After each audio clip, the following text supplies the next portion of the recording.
Hi, hello everyone. I'm myself Dr. Mana.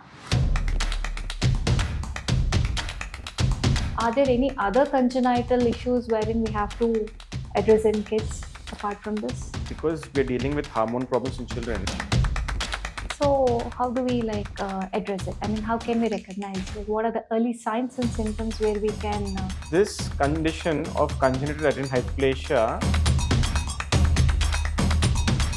How about this? Very rarely there can be receptor level problems, there can be absorption problems in the gut.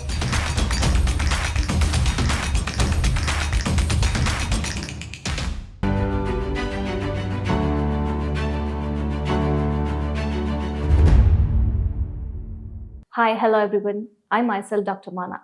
So, in our last episode with Dr. Rahul Reddy, the Pediatric Endocrinologist, we got to know a lot about the diabetes and thyroid in kids. So, in this episode, we are here with another congenital disorder, wherein we have our Dr. Rahul Reddy to help us with more information about that. So, hi, Doctor. Hi, Dr. Moana. How are you? Good. I'm good. Thank you. So, doctor, apart from the diabetes and the thyroid thing, which we've discussed in the last episode, are there any other congenital issues wherein we have to address in kids apart from this? So because we're dealing with hormone problems in children, the other commoner thing is also where are the other glands located in the body? If you think about it, the adrenal glands are present above the kidneys, and they produce important hormones. So there are some congenital problems of the adrenal glands, which we see in very young newborn babies, and sometimes adrenal glands problems can also come later on in life after 3 years, 5 years, 10 years also. So these are again important glands called adrenal glands, which we also see congenital problems and acquired problems for. So, how do we address it? I mean, how can we recognize? What are the early signs and symptoms where we can? So congenital adrenal hyperplasia is one of the commoner adrenal gland problems. In short, it's called CAH. This condition of congenital adrenal hyperplasia occurs due to certain gene problems wherein the mother and the father, when the genes from them pass on to the baby, and that can cause certain genetic disorder called CH, and that can manifest in the neonatal period. So what we do as doctors, as pediatricians all over the world, is do a test called newborn screening, in which a blood test of 17 hydroxyprogesterone levels are checked, and if 17 hydroxyprogesterone is high, it indicates possibility of this condition called CAH. So if they are identified early, we can start treatment early. The problem is if they get identified late or the delayed diagnosis, children can have low blood sugars, babies can have low sodium causing fits and seizures, they can have weight loss, and they can have dehydration due to that. So sodium problems can occur, so potassium problems can occur. A lot of other organs getting affected can happen due to CAH not being diagnosed early. So CAH is a easily treatable condition which, if missed, can lead to complications. So, what exactly the treatment includes in this? So adrenal gland has an important function of producing two hormones called cortisol and aldosterone. In CAH, what happens is, so in the commoner form of CAH, these two hormones are produced in less quantities because of an enzyme defect, because of a gene problem. So what we do as doctors is we replace these two hormones by giving a tablet, mixing it in water or milk, and giving a baby also this tablet when they have such condition. So we call these tablets hydrocortisone and fludrocortisone, due to which we can normalize the hormonal imbalance which is there and lead them to normal growth and other normal function. That is the important role of treating these children with CAH in order to avoid low blood sugars, low sodium and high potassium electrolyte imbalances as well. So, same as in diabetes and thyroid, does this condition need a long-term medical management, or is it for certain time period till the signs and symptoms subside? So CAH is a genetic problem and there's an enzyme defect, and these disorders do not get corrected over time. Once they happen, once this problem arises, it stays for life. So these kids also, like most of these other conditions of type 1 diabetes and hypothyroidism that we talked about in the previous episode, they stay on for life, and we need to continue these medications of tablets lifelong as well. So, Rob, does this condition have any impact on the bone health and skeletal health of the children? So it's very important that these kids are monitored every 3 months with the required tests, so that, and also every 3 months they come for checkup. We see their growth, their weight and height. They check their blood pressure, and by all these parameters, we try to maintain an equilibrium or balance, hormone balance. We do not try to make the dose excess. We do not try to give less dose. We try to maintain a balance. So for this, very important that they come for timely follow-ups, to timely tests, and we measure as doctors all the other parameters that need to be looked into, such as the blood pressure, look for signs of overdose. And so via this, we can maintain a normal hormonal balance for these kids. Is there any correlation between the so-called condition and then the deficiencies in the kids, like vitamin D deficiency or B12 or any other deficiencies? Is there any correlation between these two conditions? Adrenal gland problem as such will not cause any other deficiencies.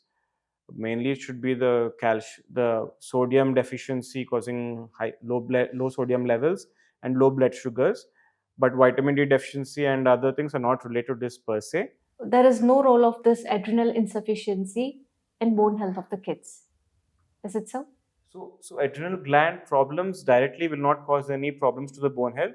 But when these medications of hydrocortisone are given in excess and they do not come for proper follow-ups, and then it can lead to excess dose, and then that can cause weak bones. Very rarely that is seen. So how about this weak bones in kids or like bent bones? There are certain kids with bones and like total out of shape, or like the growth is altered in such kids.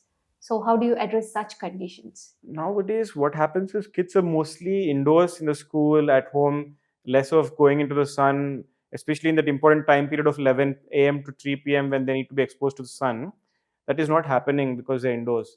And vitamin D deficiency has become so common these days that as the vitamin D deficiency happens in these kids, the low vitamin D cannot absorb, their body cannot absorb the enough calcium from their gut, from whatever they're eating, and that causes weak bones. So the low vitamin D levels cause less calcium absorption. The less calcium in the body causes the bones to be weaker. So all that leads to bending of the bones, or the bones at certain places like the wrist, they tend to widen. And in certain kids who are very young, the head seems to be more prominent. It's called frontal bossing.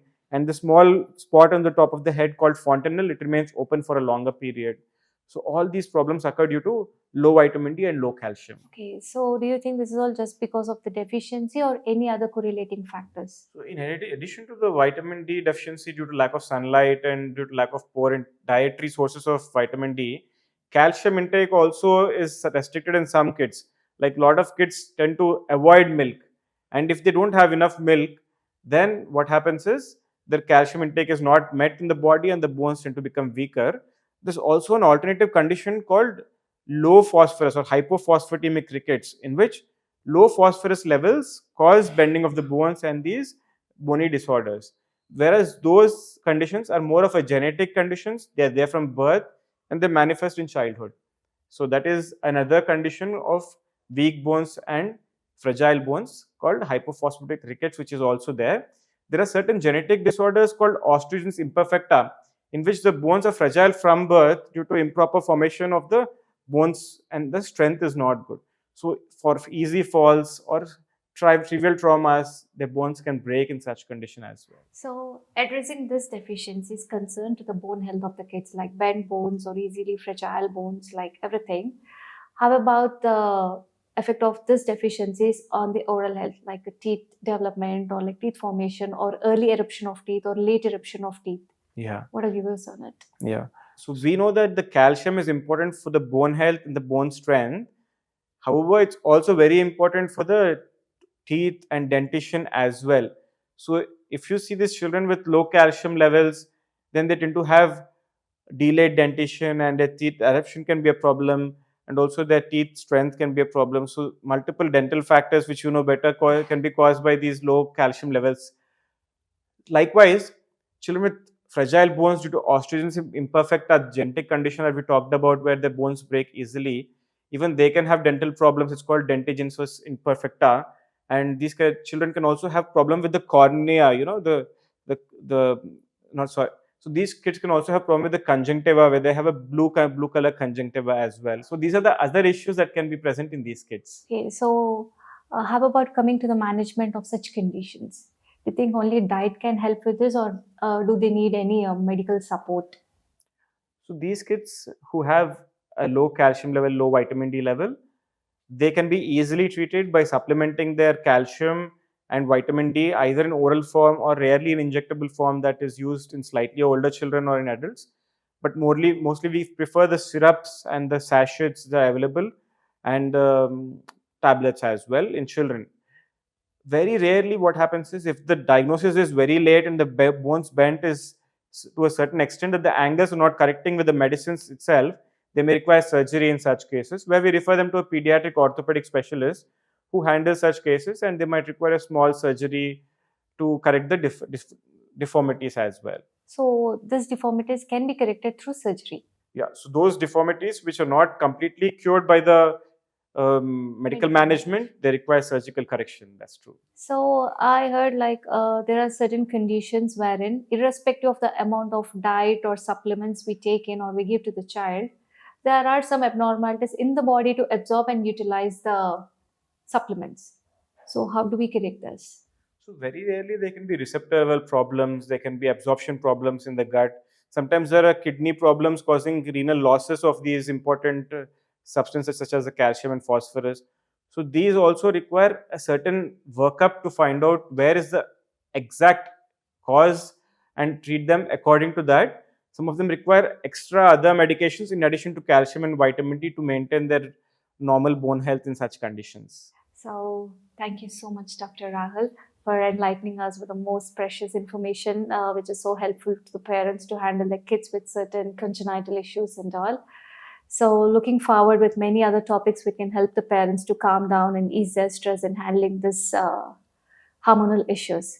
Thank you so much, Dr. Rahul. Thank Nice you. to It was have you on my show. glad that I was part of this show, and then talking to so many parents and discussing more about creating awareness of these hormonal children and kids. Thank you. So, dear parents, if you have any other queries or if you would like to know about any other information concerning your kids or anything, you can kindly mention in the comments. We'll get back to you in our next episode addressing all your queries. Thank you.